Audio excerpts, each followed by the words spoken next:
हमारे वरिष्ठ अधिकारी हमारे बीच में पहुंचे हैं और वो ये कहना चाहते हैं कि आप लोगों की वार्ता की जाएगी।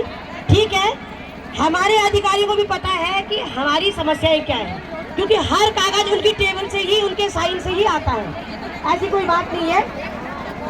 हम चाहते हैं कि ये तो अभी मैं फिर बताना चाहूंगी, ये आज ट्रेलर दिखाया है, ये भीड़ नहीं है। आज मैं बता दूं, आज ये भीड़ नहीं है, ये तो अभी हमारे जो लोग बैठे हुए हैं, एक एक गाड़ी हर ब्लॉक से आई है। अभी हमारे ब्लॉकों में सब डरे में बैठे हुए हैं। अभी हमने ये आज धामी सरकार जी को एक मैसेज दिया कि आप वार्ता करवा लीजिए, हमारी बातों को सुन लीजिए, क्योंकि जब भी मांग पत्र जाता है वो मांग पत्र हमारा कूड़े के ढेर में चला जाता है। आज ही हमारे अधिकारीगण, हमारे डीपीओ, सीडीपीओ, सुपरवाइजर हमारी फोन कर रही है कि भाई आप कहाँ हो, वार्ता कर लो। क्या इतने दिनों से इन्होंने देखा नहीं कागज कहाँ है, हमारा मांग पत्र कहाँ है? तो बहनों, ये आपकी आज ताकत देखी जाएगी, आप कितना ताकत आप लोगों के अंदर है। और मैं इसी श्रृंखला में अपनी बहन को माइक देती हूँ, जोर से लगाए नारे और आपके अंदर जोश भरे।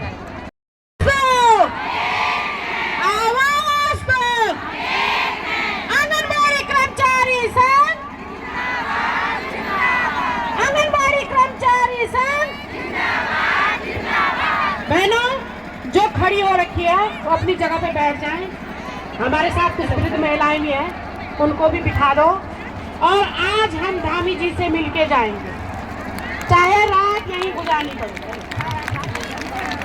आप सभी का सहयोग चाहिए, सब बैठ जाएं। ये जो पीछे ये आप लोग निश्चिंत रहिएगा। आपने हम तक जो मैसेज पहुंचाया है, अगर आप अभी भी मैं खुल के यहाँ पे बोल रही हूँ, आप तैयार है कि अंदर से वो जो भी समय दे हम वो मान के यहाँ से चले, तो हम राजी है। और आप मानते हैं कि आप वार्ता के बाद जाएंगे, तो हम यही डटे हैं, लेकिन बार बार नहीं करेंगे। मुझे लगता है 28 को लास्ट हमारी विधानसभा का सत्र चलेगा, उसके बाद आचार संहिता लग जाएगी, उसके बाद टंडन गोपाल वो बोलेंगे पहले हमें जिताओ, कुर्सी में बिठाओ, उसके बाद देखी जाएगी। फिर 5 साल तक वही रेला चलता रहेगा। तो इसमें नहीं जाना है। आज सारी मातृशक्ति सड़कों पे है, वो देख रहे हैं और किस परेशानी में आई है। कहाँ उत्तरकाशी है, कहाँ चमोली है, कहाँ रुद्रप्रयाग है, कहाँ चंपावत है, कहाँ पिथौरागढ़ है, कहाँ बागेश्वर है, कहाँ टनकपुर है, किस किस बॉर्डर से हमारी आंगनबाड़ी आई है। तो हम बोलना चाहते हैं अपने नीति निर्माताओं को, जो विधानसभा के अंदर आ जाए, कि थोड़ा बाहर आए, इनकी सुध भी लें। कल वोट मांगने इन्हीं के पास आना है। कल रैली के लिए आपने हमारे विभागीय अधिकारियों को बोलना है, साहब उस जगह से 40 भेज दो, 50 भेज दो, 60 भेज दो। पेड़ बकरिया समझ दिया इन्होंने हमें। और बिना ड्रेस के भेजो, ताकि डर न हो कि आंगनबाड़ी आई है। ड्रेस में आओ। हमारे जितने भी बाल विकास अधिकारी, हमारे डीपीओ सर जो भी होते हैं, आता है ना ऊपर से डंडा। हाँ, भले हम भी नेताओं को डंडा बजाते हैं, कोई और नहीं मिलता। जब देखो हमारी आंगनबाड़ियाँ किराया भी नहीं देते आने जाने का, खाना भी नहीं खिलाते, चाय भी नहीं पिलाते, सब उनके चमचे खा जाते हैं कार्यक्रम का पैसा भी। तो अब हम आगे से ये भी तय करेंगे, हम तो खुले हम बोल रहे हैं, जो नेता आंगनबाड़ियों को रैली में बुलाएगा उनसे भी पैसा तय कर लो। भाई एक आंगनबाड़ी का इतना रुपए दे देना आने जाने का, ये फ्री फंड की भीड़ भी नहीं बढ़ानी। तो अंतिम बार है कि विधानसभा में जितने भी हमारे लोग आ जाए, हम माननीय मुख्यमंत्री से भी निवेदन के साथ ये बोलना चाहते हैं, आप अपना कीमती समय आज हमें दीजिए, हमारी मांगों पे सहमति बनाइए और उसके बाद ही हम यहाँ से जाएंगे। बाकी सारी बहनों से निवेदन है, शांतिपूर्ण तरीके से आप बैठे रहे और सुनते रहे। अभी हम यहाँ से हटने वाले, चलने वाले नहीं हैं, जब तक कि हमें कोई लिखित आश्वासन न मिल जाए। बहनों, आपको याद होगा 7 नवंबर 2021 की डेट याद होगी। हमने इसी क्षेत्र में, धर्मपुर में, बन्नू स्कूल में सरकार का, मुख्यमंत्री का, बाल विकास मंत्री सम्मान समारोह में हम बाहर से पहाड़ों की बहनें सारी गाड़ियों में भर भर कर सम्मान समारोह सम्मेलन में जो यहाँ पर आई थी उनके, ठीक है, उसमें हमारे सारी बहनों को ये आश्वासन दिया गया था माननीय मंत्री रेखा आर्य जी द्वारा कि मैं अगले 5 साल के अंदर बहनों का 18,000 रुपए पर पहुँचाऊंगा। आपको याद है जब बहनों बन्नू स्कूल में मंत्री रेखा आर्य जी को चांदी का मुकुट पहनाया गया था और मुख्यमंत्री जी को भी चांदी का मुकुट पहनाया गया था, उस दौरान रेखा आर्य जी ने भाषण दिया था हमारी मंत्री ने कि आंगनबाड़ी कार्यकर्त्री को मैं अगले 5 साल के अंदर 18,000 और तालियां बज गई थी। बजी थी कि नहीं बजी थी? तब आप लोग गाड़ियों में भर भर कर इसका इस सम्मान समारोह में उपस्थित हुए थे। क्या आपको किराया बड़ा मिला था आने जाने का? जो आप टीरी, पौड़ी, चमोली सब जगह से यहाँ पर आए थे। आने के लिए बहुत बहुत धन्यवाद। और बहनों से एक निवेदन है कि जब मिलने के लिए, वार्ता के लिए आगे जाया जाएगा तो सभी लोग यहीं बैठे रहे, यहाँ से कोई हिले नहीं। जब तक वार्ता नहीं हो जाती आप लोगों के बीच में आएंगे तब यहाँ से उठना है। ये हमारा आज दृढ़ संकल्प है। मैं सरकार के खिलाफ आपको एक गीत सुना रही हूँ, सभी मेरे संग गाना भी। झूठ बोले कौआ काटे, काले कौए से डरियो, मोदी जी बड़े झूठे हैं विश्वास ना करियो, मोदी जी बड़े झूठे हैं विश्वास ना करियो। झूठ बोले कौआ काटे, काले कौए से डरियो, मोदी जी बड़े झूठे हैं विश्वास ना करियो, मोदी जी बड़े झूठे हैं विश्वास करियो। सारे ब्लॉक अध्यक्ष, जिलाध्यक्ष यही रुकेंगे। हम जैसे ही फोन करेंगे हम उनके मुलाकात करे जाएंगे। समझिए मेरी बात को, धरना नहीं टूटेगा। आप समझो, कार्य बहिष्कार जारी रहेगा। घरों पे, केंद्रों पे सब ताले लगे रहेंगे। ये बात है। और मैं माइक दे रही हूँ।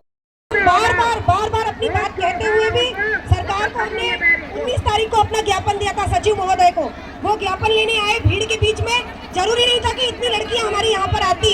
अगर सचिव महोदय हमारी वार्ता, उन्होंने हमें आश्वासन दिया, पेपरों में फोटो छपी, सब कुछ हुआ, केवल देहरादून था उस दिन। देहरादून से ही अगर बात बन जाती तो हमारी इतनी लड़कियों को परेशानी का सामना ना करना होता। और हमारी लड़कियां इतने रुपए किराया खर्च करके और इतनी अपनी भागदौड़ करके अपने शारीरिक पीड़ा पहुंचाते हुए यहाँ पर आके बार बार अपनी मांगों को लेकर रोती नहीं रहेगी। इसलिए हमें आर या पार की लड़ाई लड़नी है बहनों। ये आप हमारे लिए नहीं बैठी हैं। और मैंने बार बार बोला कि लीडर तब है जब लड़कियां हैं, वरना लीडर का कोई महत्व नहीं है। अगर छत पड़ी हुई है और नीचे से खंभे निकलना शुरू हो जाए तो छत की कोई महत्व नहीं होता है, ये आपको पता है। इसलिए आप हमारी छत है, छत। अगर हमारे प्रांतीय पदाधिकारियों ने ये फैसला किया है कि हम माननीय मुख्यमंत्री से मिले बगैर यहाँ से नहीं उठेंगे तो नहीं उठेंगे। चाहे इनकी सड़कें जाम हो जाए, चाहे इनके मंत्रियों का जाने का रास्ता बंद हो जाए, चाहे इनकी नींदें उड़ जाए, चाहे रात का 1 बज जाए। बहनों, पिछली बार भी हम लोगों ने इसी तरह से बैठे और हमारी मांगों को लेकर इन्होंने हमें गुमराह किया। लेकिन आज बहनें बहुत अटल बन के आई हैं कि हमने हटना नहीं है, क्योंकि इस मानदेय में हमारा गुजारा नहीं है। हर मंत्री, हर विभाग, हर लड़की को आंगनबाड़ी का इतना दबाव है कि वो लड़कियां काम करते करते करते अपने घर को नहीं देख पा रही हैं, अपने बच्चों को नहीं देख पा रही हैं, अपने पति को नहीं देख पा रही हैं। और ऊपर से ये लोग क्या बोलते हैं कि इसमें किसको आना चाहिए? विधवा परित्यक्ता। इनका प्राथमिकता रहती है आंगनबाड़ी में जब वैकेंसी निकलती है तो इनकी प्राथमिकता रहती है कि इसमें विधवा परित्यक्ता महिला इसकी वरीयता है। तो क्या विधवा परित्यक्ता सुबह से लेकर के शाम तक इनके 9,000 रुपए में अपना घर चला पाएगी? चला पाएगी? हमारी बहनें जितनी भी इसमें हैं, उसमें से कितनी बहनें ऐसी हैं कि जो एकल महिलाएं अकेले अपने बच्चों की परवरिश कर रही हैं। उस परवरिश के बाद भी हर विभाग ने हमारी बहन को ऐसा फंसा रखा है। मैं कहती हूँ काम के बदले दाम मिले तो फंसने में भी कोई हर्जा नहीं है। कोई हर्जा है? कोई हर्जा नहीं है। लेकिन हमारी बहनों का शोषण हो रहा है, शोषण। और इस शोषण को सहते सहते आज हमारी रिटायर कार्यकर्तियां, रिटायर सहायिकाएं हमारे पास आई हुई है। ये बोलते हैं, विभाग हमसे बोल रहा है, मेरी अभी डीपीओ सर से बातचीत हुई है, मैं पिछले कई बार लेटर दे चुकी हूँ कि हमारी लड़कियों का रिटायरमेंट का पैसा नहीं मिला। और इतनी गरीब सहायिकाएं हैं, इतनी गरीब कार्यकर्ता हैं, जो तुमने बोला था कि हमें विधवा परित्यक्ता चाहिए, और उसका पैसा ये सरकार खा रही है। और सामने बन रही है कि जय हिंद जय भारत, एक आंगनबाड़ी का शोषण कर रही है, उन लड़कियों का पैसा खा रही है। और सबका लड़कियों के साथ खड़े नहीं उठेंगे, यहाँ से मरेंगे तो आज ही मरेंगे। जब तक हमारी बातें नहीं होती है, हम कहते प्रदेश अध्यक्ष हो, चाहे कोई हमारी प्रदेश अध्यक्ष, हमारे साथ यहाँ पे बैठना पड़ेगा। बहनों, मैं बोलती हूँ तो तोड़ के बोलती हूँ, ठीक है?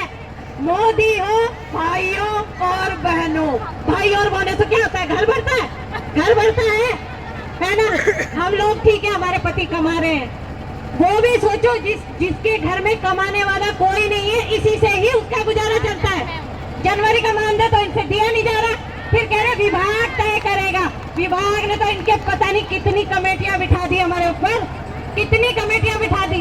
THR, ये आर PR सारा पार कर दिया इन्होंने। अब तो आर पार कुछ बंधा ही नहीं है, नदी में जाने के लिए है लोग, ठीक है ना।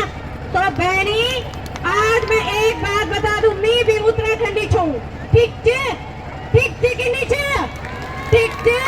और आज मैं आपते एक बात बता दूं, साजी गे ना सभी साज बाजे, हो ताजी गे ना सभी साज बाजे, मेरी बहनियों बैठी आज रस्तमा, हो मेरी बहने बैठी आज रस्तमा।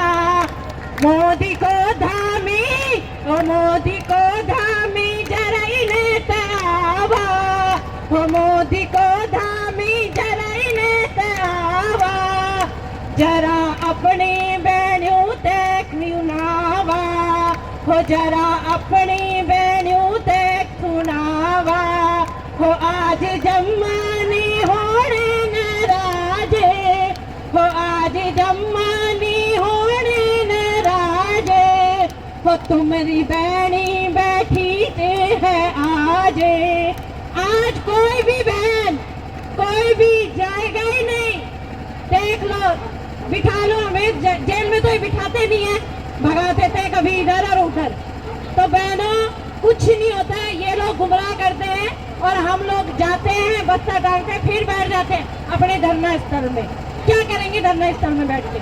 वहाँ भी आवाज दो, हम एक है, आवाज दो, हम एक है, बस, इसके अलावा कुछ नहीं होता। अभी हमारा विभाग कल के बाद हमारा विभाग ही बोलेगा आगे आगे।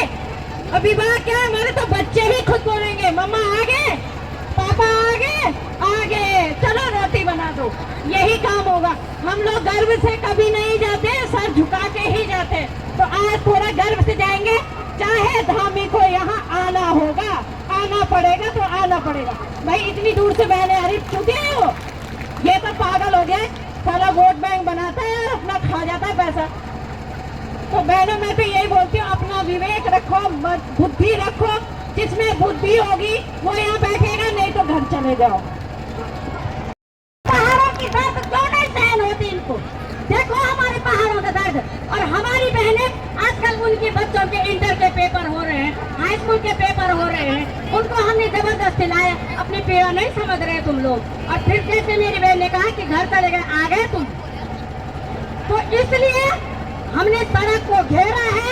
तो सारी रात आज सड़क में रहेंगे ना। और जो जलेगा वो आंगनबाड़ी कार्यकर्ती नहीं है, वो आंगनबाड़ी की गद्दार है। बैठे रहो यहाँ। क्या होगा जब हम वहाँ से आए यहाँ, तो क्या तुम सड़कों में आए? दाल भात खाने के लिए दाल भात में नहीं आए, तो साथ नहीं किया हम लोगों ने। हम लोगों का तो करवा चौथ का व्रत हो गया है, और शर्म नहीं आती इन नेताओं को। मजबूर हो, हम लोगों को मजबूर कर रहे बोलने के लिए।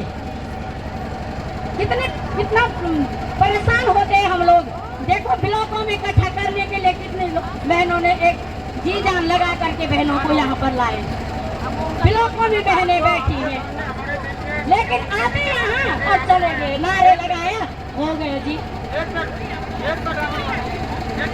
इसलिए बहनों अपनी हक के लिए आप खड़े नहीं हो ना, बैठे रहो, बिल्कुल भी।